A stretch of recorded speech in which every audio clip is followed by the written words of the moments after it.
So basically, batik is a technique of wax resisting dyeing. That's what Wikipedia said.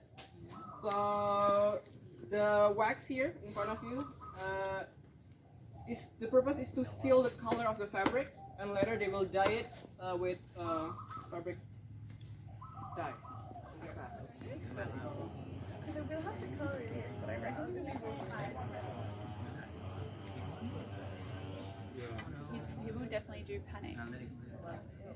Are you a hey? Oh, no. Why?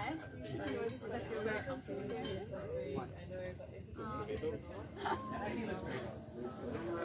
I think I knew what you were going to say. You go at this fast. Oh, I didn't know. By the way.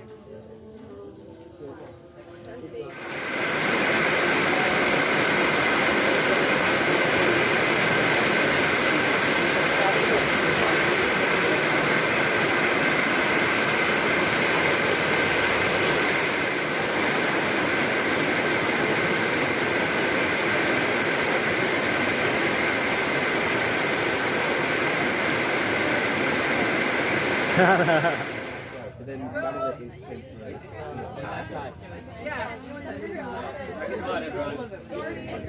Line and face me.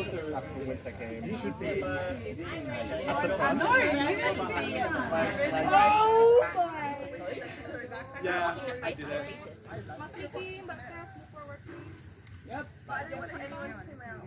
And Walid can move a bit so Jacinta can come to front. Yep. Do you want to cover your... Yeah, go for it.